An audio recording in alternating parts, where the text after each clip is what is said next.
दोस्तों, जो हमारा पिछला वीडियो था पार्ट 2, जो कि हमारा 7वें चैप्टर का था, बैटरी तथा सेल का, तो उसके कुछ नोट्स छूट गए थे। उसको आइए इस वीडियो में हम कवर कर लेते हैं और उसके आगे के भी कुछ पार्टों को हम कवर करेंगे। तो पहला था एनोड। आप नोट कर लें, वह प्लेट या इलेक्ट्रोड जिसके द्वारा कन्वेंशनल करंट इलेक्ट्रोलाइट के घोल में जाता है।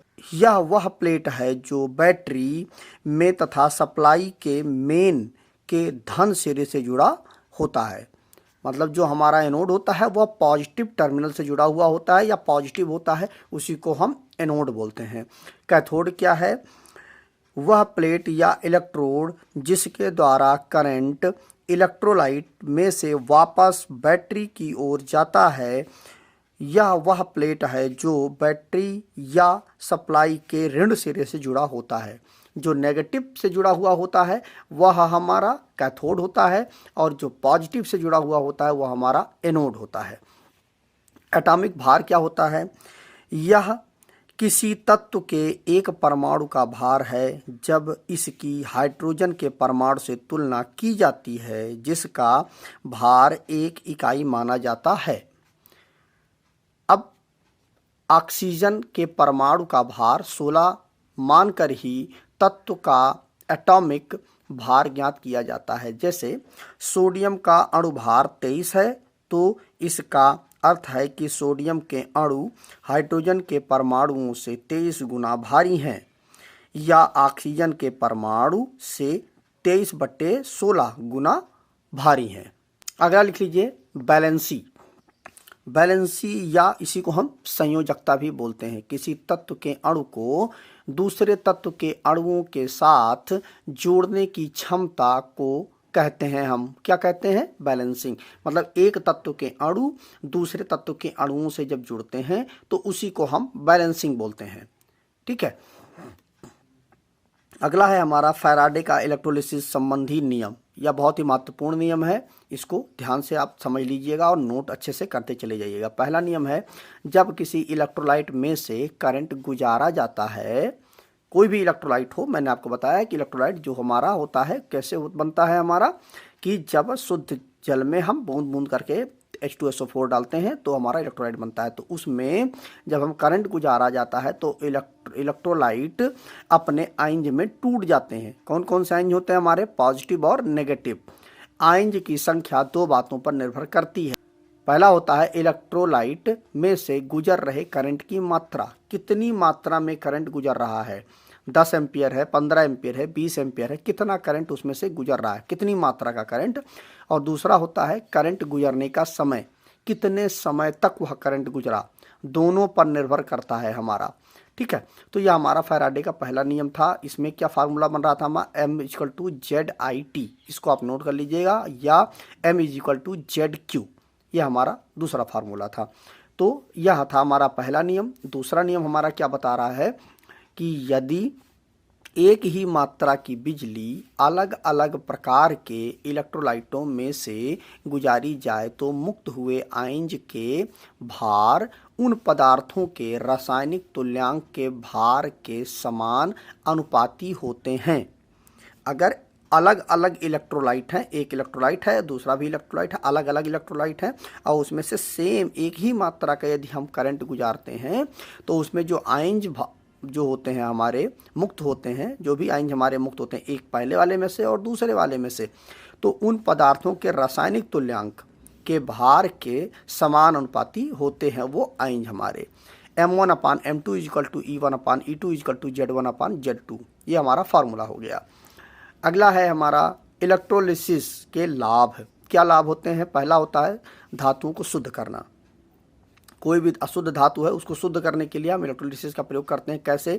कि तांबे तथा और धातुओं को इसी विधि से शुद्ध किया जाता है। धातुएं जो होती हैं नेगेटिव प्लेट पर इलेक्ट्रोलाइट में से मुक्त होकर इकट्ठी होकर धातु की अशुद्धियाँ तथा मलिनताएं इलेक्ट्रोलाइट में रह जाती हैं। हम मतलब जिसकी भी हमें अशुद्धि दूर करनी है उसको हम नेगेटिव वाले टर्मिनल पर रख देंगे और उसमें हम जब धारा का प्रवाह करेंगे तो क्या होगा कि जो अशुद्धियाँ होंगी वह वापस आकर के इलेक्ट्रोलाइट में ही इकट्ठा हो जाएंगी और तलहटी में चली जाएंगी, उसके ज़मीन पे जा कर के रुक जाएंगी और वह हमारी धातु जो होगी वो शुद्ध होगी। या जैसे तांबा है या जस्ता है हमारा, किसी भी का भी अगर हमें शुद्ध करना है उस धातु को तो हम इसी का उपयोग करते हैं, क्योंकि जो मार्केट में हमारा जो भी धातु मिलता है, जो भी मेटल मिलता है वो अशुद्ध ही होता है, वो शुद्ध नहीं होता है। शुद्ध धातु को पाना बहुत ही कठिन काम है, तो उसको शुद्ध करने का यही सबसे अच्छा तरीका है कि हम इलेक्ट्रोलाइट में नेगेटिव वाले टर्मिनल, जिसको हमको शुद्ध करना है उसको नेगेटिव वाले पर रख करके और जब धारा का प्रवाह हम करेंगे तो जो मलिनताएं होंगी, अशुद्धियाँ होंगी, वो जाकर के तलहटी में बैठ जाएंगी। अगला क्या है हमारा इलेक्ट्रोप्लेटिंग। यह भी बहुत ही महत्वपूर्ण चीज़ है। इसका अक्सर इस चीज़ को आप लोग देखते होंगे कि इस विधि में सस्ती धातुओं पर महंगी धातुओं की परत चढ़ाई जाती है। जैसे लोहा है हमारा, या तांबा है, या पीतल है, या एल्युमिनियम है, उस पर हम सोने की परत चढ़ा दें या चांदी की परत चढ़ा दें, तो इसी विधि के द्वारा हम इसको कर पाते हैं। इससे बेस पदार्थ को जंग से बचाया जाता है।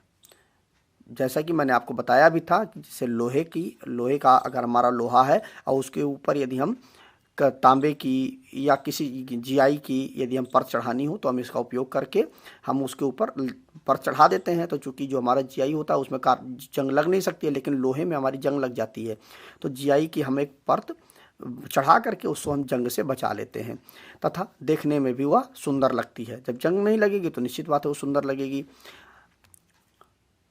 वह वस्तु जिसकी इलेक्ट्रोप्लेटिंग करनी है, सबसे पहले केमिकल या रसायन से अच्छी तरह उसे साफ कर लो।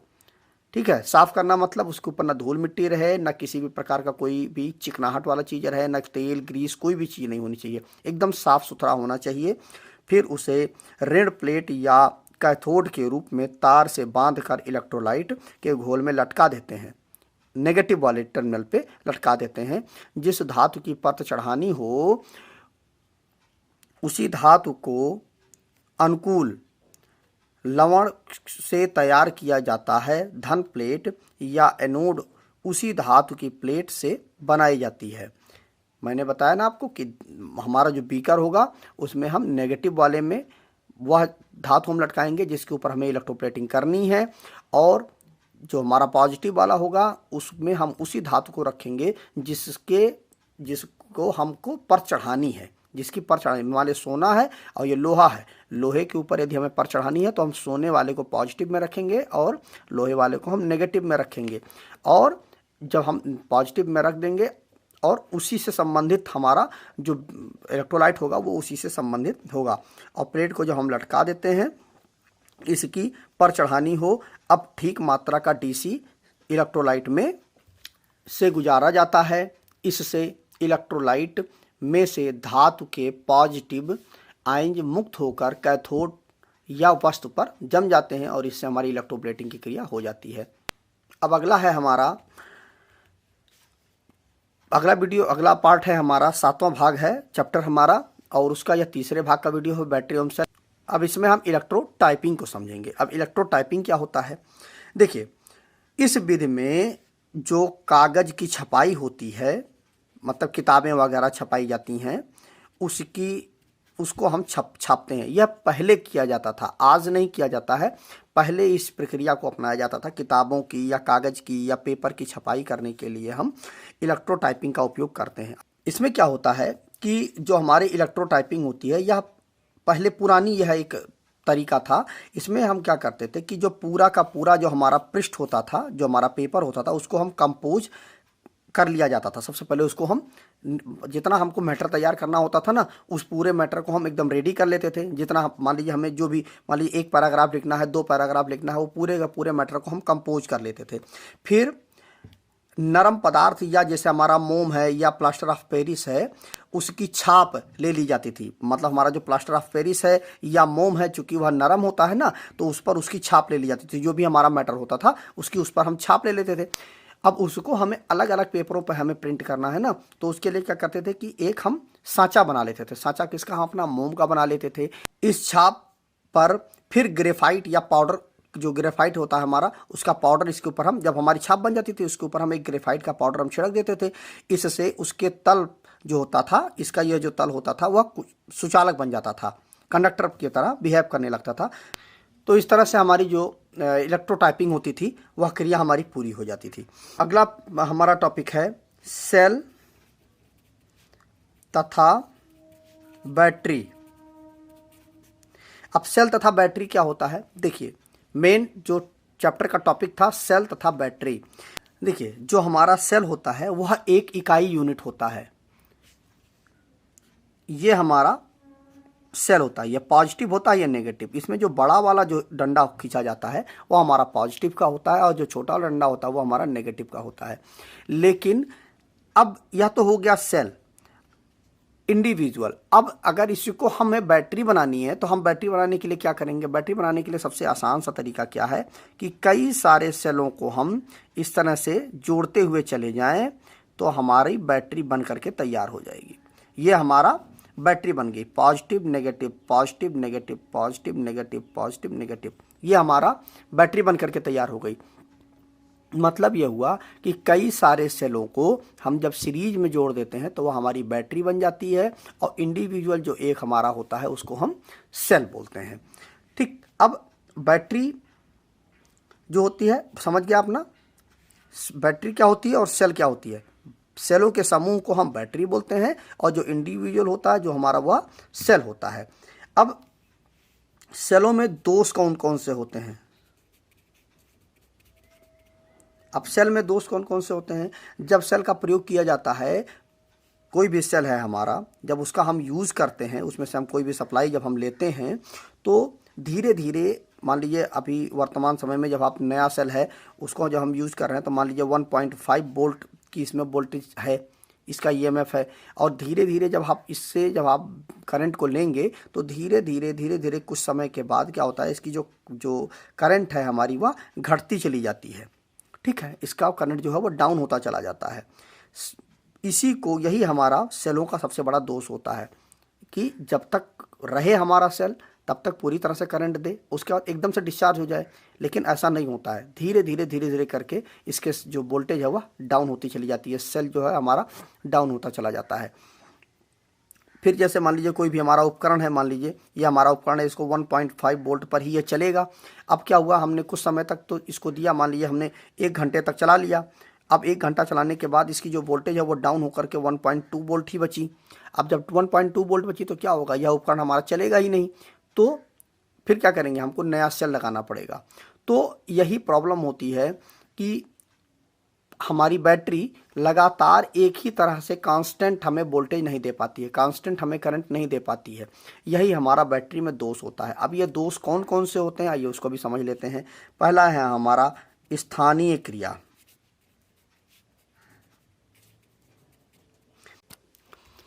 अब देखिए हमारी जो स्थानीय क्रिया है, स्थानीय क्रिया में क्या होता है कि जैसे हमारी यह एक बैटरी है, मतलब सेल है हमारा, इसमें क्या है कि इस तरह से हम एक पॉजिटिव और एक नेगेटिव, दो प्रकार के ये हमारे जो टर्मिनल होते हैं, एनोड और कैथोड। इसमें क्या होता है कि यदि हम शुद्ध जस्ते की प्लेट इसमें हम डालें, शुद्ध जस्ते की जो हमारी प्लेट हो उसको डालें, तो इसमें सेल में अगर हम प्रयोग करते हैं तो और अगर इसमें से हम किसी भी प्रकार का कोई भी करंट नहीं लेते हैं, शुद्ध जस्ते की प्लेट अगर हम डालते हैं और किसी भी प्रकार का कोई भी इससे कोई भी उपकरण हम चलाते नहीं हैं, कोई भी उपकरण हम इस पर कनेक्ट नहीं करते, मतलब सिंपली हमने बना करके सेल बना करके हमने रख दिया, इस पर किसी भी प्रकार का कोई भी लोड या किसी भी प्रकार का कोई भी उपकरण हम इसके साथ नहीं जोड़ते हैं, तो इसमें किसी भी प्रकार का कोई भी रासायनिक क्रिया नहीं होती है।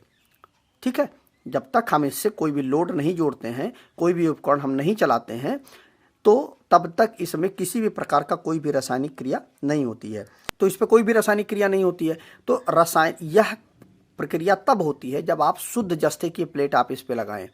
लेकिन क्या होता है कि शुद्ध जस्ते की प्लेट जो है पाना बहुत ही कठिन है। ठीक, तो अब शुद्ध जस्ते की प्लेट हमें मिल नहीं सकती है, तो उस कंडीशन पर हम क्या करेंगे, हमारे पास जो मौजूद रहती है वो व्यापारिक जो हमारी जस्ते की प्लेट होती है वह हमें मार्केट में उपलब्ध होती है। शुद्ध जस्ते की प्लेट नहीं होती है, वह व्यापारिक होती है। उसमें क्या होता है, उसमें मिलावट, बहुत सारी मिलावटें होती हैं, वही प्लेट हमें मार्केट में मिल पाती है, मतलब जो अशुद्धियाँ उसमें बहुत ज़्यादा होती हैं। अब इसमें कौन कौन से अशुद्धियाँ हो सकती हैं, जैसे हमारा लोहा है, आर्सेनिक है, सिक्का है, ये सारी अशुद्धियाँ इसमें मिली होती हैं। तो जस्ते में मिलावट के कारण इसमें जो है स्थानीय सेल बन जाता है। जैसे ही आप जब चूंकि मिलावट वाली आपने इसके अंदर डाला तो इसमें कुछ सेल अलग से हमारे बन जाते हैं या अपने आप रिएक्शन होने लगता है, क्योंकि इसमें मिलावट होती है। तो मिलावट के कारण इसके अंदर कई सारे और सेल हमारे बन करके अंदर इंटरनल सेल हमारे बन जाते हैं। तो इससे क्या होता है कि अपने आप इसमें रिएक्शन चालू हो जाता है, और रिएक्शन चालू होने की वजह से जो हमारी जस्ता होता है वह अपने आप ऑटोमेटिकली क्षय होने लगता है, उसका वो ख़त्म होने लगता है हमारा, चूँकि मिलावटी है। आप कोई भी यूज नहीं कर रहे हैं तब भी इसका क्षय होने लगता है जो हमारा जस्ता होता है। लेकिन अगर आपने ओरिजिनल प्लेट डाल दी है तो क्या होगा, इसे किसी भी प्रकार का कोई भी नुकसान नहीं होगा। जो आपकी प्लेट है वह पूरी की पूरी तरह उसी तरह बनी रहेगी, कोई भी केमिकल रिएक्शन नहीं होगा। लेकिन चूंकि ऐसा संभव नहीं है, हमें व्यापारिक प्लेट ही डालनी है, तो व्यापारिक प्लेट में बहुत सारे रिएक्शन, मतलब हमारे जो मिश्रण मिले हुए होते हैं, बहुत सारी अशुद्धियाँ मिली होती हैं। इसी के कारण यह जो जस्ते की जो प्लेट है वह अपने आप धीरे धीरे समय के साथ में इसमें क्षय होने लगता है, जो कि हमारा व्यर्थ का होता है। हम चूंकि यूज़ तो कर नहीं रहे हैं सेल का, लेकिन फिर भी वह नुकसान होता जाता है। तो यह जो हमारा नुकसान होता है इसी को हम स्थानीय क्रिया बोलते हैं। अब यह जो हमारा दोष होता है, इस दोष को हम दूर कैसे करें, कैसे निवारण करें इसका? तो इस दोष को दूर करने के लिए शुद्ध जस्ते की प्लेट का प्रयोग करना चाहिए। सबसे पहली बात तो यही हो गई कि शुद्ध जस्ते की प्लेट का उपयोग करें तो किसी प्रकार का इसमें कोई भी स्थानीय क्रिया नहीं होगी। लेकिन ये तो संभव नहीं है। तब हम इसका एक दूसरा ऑप्शन क्या होता है कि शुद्ध जस्ते की प्लेट जो होती है वो जब ना मिल पाए तो आप क्या करें कि एक शुद्ध जो हमारी व्यापारिक प्लेट है उसके ऊपर आप एक पारे की एक परत चढ़ा दें। पारे की HG की आप एक परत चढ़ा दें, जिससे क्या होगा कि पारा और जस्ता दोनों मिल करके जो एक मिश्रण बन जाएगा, और पारे की परत जो होती है वह बाहर होती है और अंदर जो हमारी जस्ते की परत होती है। तो इससे क्या होता है, अशुद्धियाँ जो होती हैं वह पारे की परत के अंदर चली जाती हैं। जो हमारी जस्ते की जो अशुद्धियाँ हैं वो बाहर तो पारा हो गया, शुद्ध पारा है, और अंदर हमारी अशुद्धियाँ हैं। तो उसकी वजह से किसी भी प्रकार का जो अशुद्धियों से कोई भी रिएक्शन नहीं हो पाता है। और जब अशुद्धियों से कोई रिएक्शन नहीं होगा तो अब आप जब यहाँ पर इलेक्ट्रोलाइट वगैरह डालेंगे तो उससे किसी प्रकार का कोई रिएक्शन नहीं होगा, और यह पारे से रिएक्शन तो होगा नहीं और जस्ता संपर्क में नहीं आएगा। तो इससे क्या होगा, जो यह क्रिया होती है, हमारी स्थानीय क्रिया होती है, यह हमारी नहीं हो पाती है, बंद हो जाती है। ठीक है, कुल मिला करके इसके ऊपर आपको एक पारे की परत चढ़ानी है। अब जो चीज़ें मैंने आपको अभी नोट कराई हैं, इन सारी चीज़ों को आप नोट कर लीजिए, जिससे आपका एक नोट्स पूरा तैयार हो जाए। इलेक्ट्रोड टाइपिंग, इस विधि से छपाई के लिए किताबों के पूरे पृष्ठ का छाप तैयार करते हैं, जिससे किताबों की छपाई होती है। पूरा का पूरा जो मैटर होता है उसे कंपोज करके छपाई करते हैं, जैसा कि मैंने थोड़ा सा आपको इस विषय में मैंने आपको बताया था। यह प्रक्रिया बहुत पहले होती थी, अब इस प्रक्रिया का कोई भी यूज़ नहीं है। अब तो और कई तरीके से हाईटेक टेक्नोलॉजी आ गई है, प्रिंटर की मदद से, ये बहुत बड़े बड़े प्रिंटर होते हैं, उनकी मदद से अब हम छपाई करते हैं। यह बहुत पुरानी प्रक्रिया है, वहाँ पर हम इसका उपयोग करते थे, इसमें DC सप्लाई का यूज होता था। लेकिन अब आजकल तो क्या है, सिंपल हमारा जो इंक होती है उसकी मदद से हम छपाई कर लेते हैं। तो यह आज की प्रक्रिया में यह कोई भी यूज इसका नहीं किया जाता है। सेल तथा बैटरी, सेल का अर्थ है एक इकाई या यूनिट है जिससे रासायनिक ऊर्जा से विद्युत ऊर्जा प्राप्त की जाती है, या केमिकल एनर्जी से हम विद्युत एनर्जी को प्राप्त करते हैं, जो हमारा सेल तथा बैटरी होती है। सेल जो होता है वो हमारा इंडिविजुअल एक ही होता है। हमेशा जो सेल होता है उसकी जो वोल्टेज होती है वो बहुत कम होती है, लेकिन हमारी जो बैटरी होती है उसकी वोल्टेज ज़्यादा होती है। क्यों? क्योंकि कई सारे सेलों को जोड़ करके हम बैटरी बना देते हैं। तो जो एक इकाई यूनिट होती है उसे सेल बोलते हैं, और कई सारी यूनिटों को हम जब जोड़ देते हैं तो वो हमारी बैटरी बन करके तैयार हो जाती है। अब यह सीरीज में भी हो सकती है, पैरेलल में भी हो सकती है, जुड़ सकती है। तो यह एक अलग टॉपिक है, आगे हम इसको चर्चा करेंगे। बैटरी क्या है? सेल के समूह को हम बैटरी कहते हैं। कई सारे सेलों को जब हम जोड़ देते हैं तो हमारी बैटरी बन जाती है। लेकिन ध्यान रहे, यह पैरेलल में भी हो सकती है और सीरीज में भी हो सकती है। अब सेलों के दोष, जब सेल का प्रयोग किया जाता है तो समय के साथ करंट घटता जाता है। सेल के कुछ दोषों के कारण ऐसा होता है। सेलों में कुछ दोष होते हैं, उन्हीं के कारण ऐसा होता है कि धीरे धीरे इसकी जो करंट होती है और वोल्टेज होती है वह घटती चली जाती है। अब इसमें कौन कौन से होते हैं? स्थानीय क्रिया होती है। यदि शुद्ध जस्ते की प्लेट सेल में प्रयोग की जाए तो इस पर उस समय तक कोई रासायनिक क्रिया नहीं होती जब तक सेल से कोई करंट प्राप्त नहीं किया जाता। शुद्ध जस्ते की प्लेट प्राप्त करना कठिन है। आमतौर पर जस्ते की प्लेटें व्यापारिक जस्ते किससे बनाई जाती हैं? व्यापारिक जस्ते में कई प्रकार की अशुद्धियाँ होती हैं, जैसे कि सिक्का उसमें मिला हुआ होता है, लोहा, कार्बन, आर्सेनिक, ये सारी अशुद्धियाँ, बहुत सारी अशुद्धियाँ उसके अंदर मिली होती हैं, इसलिए शुद्ध जस्ते की प्लेट हमारी नहीं होती है। जस्ते में मिलावट के कारण स्थानीय सेल बन जाते हैं। जो हमारा बैटरी सेल होता है उसके अंदर बहुत सारे स्थानीय सेल हमारे, लोकल सेल हमारे बन जाते हैं उसके अंदर, जो कि हम नहीं चाहते हैं, फिर भी वो इसी मिलावट के कारण वो अपने आप बन जाते हैं। अगर वो शुद्ध हमारी जस्ते की प्लेट हो तो कोई प्रॉब्लम ही नहीं है, लेकिन ऐसा संभव ही नहीं है। हमारा जस्ता बिना काम किए ही व्यर्थ खत्म होता रहता है। इन्हीं मिलावटों के कारण हमारा जस्ता खत्म होता रहता है। देखिए, जो हमारी बैटरी होती है ना, कुछ समय के बाद अपने आप खराब हो जाती है। क्यों खराब हो जाती है? उसका यही कारण होता है, ये हमारे स्थानीय क्रियाएं होती हैं। आप देखते होंगे कि एक आप बैटरी जब लेकर के आते हैं मार्केट से, तो वह बैटरी धीरे धीरे करके कुछ समय बाद, 5 साल बाद खराब हो जाती है। तो उसका कारण यही होता है। इसीलिए अब ट्यूबलर बैटरियाँ बनाई जाने लगी हैं, क्योंकि उसकी जो प्लेट होती है वह काफ़ी मोटी होती है और वह काफ़ी समय के बाद वह पिघलती है, मतलब गलती है हमारी जो प्लेट होती है। अगर यह क्रिया ना हो, स्थानीय क्रिया, तो वह प्लेट हमारी खराब ही ना हो, और बहुत एक बार हमने ले लिया तो हमेशा के लिए हो जाए, लेकिन यह संभव ही नहीं हो पाता है, क्योंकि जो प्लेट मिलती है वह हमारी मिलावटी प्लेट होती है। इसीलिए यह क्रिया हमारी होने से धीरे धीरे हमारी जो जस्ते की प्लेट है वह पिघलती चली जाती है, गलती चली जाती है, और हमारी जो प्लेट है वह ख़त्म हो जाती है। इसे हम स्थानीय क्रिया कहते हैं। इस दोष को दूर करने के लिए शुद्ध जस्ते की प्लेट का प्रयोग करना चाहिए। यदि शुद्ध जस्ते की प्लेट ना हो तो इस पर पारा चढ़ा लेना चाहिए, जिससे जस्ता पारा मिश्रण बन जाता है। पारे की परत के नीचे अशुद्धियाँ ढक जाती हैं, जो जस्ते की अशुद्धियाँ होती हैं वो ढक जाती हैं, तथा केवल जस्ता ही तेजाब के संपर्क में आता है। इस तरह स्थानीय क्रिया बंद हो जाती है। ठीक है, तो आज के इस वीडियो में हमने काफ़ी डिटेल में समझा है इलेक्ट्रोटाइपिंग, सेल, बैटरी तथा सेल के दोष, और सेल के दोषों में हमने स्थानीय क्रिया को काफ़ी डिटेल में समझा है। अगली वीडियो में हम कुछ और टॉपिक पर चर्चा करेंगे। तो मिलते हैं एक नए वीडियो में। नमस्कार दोस्तों।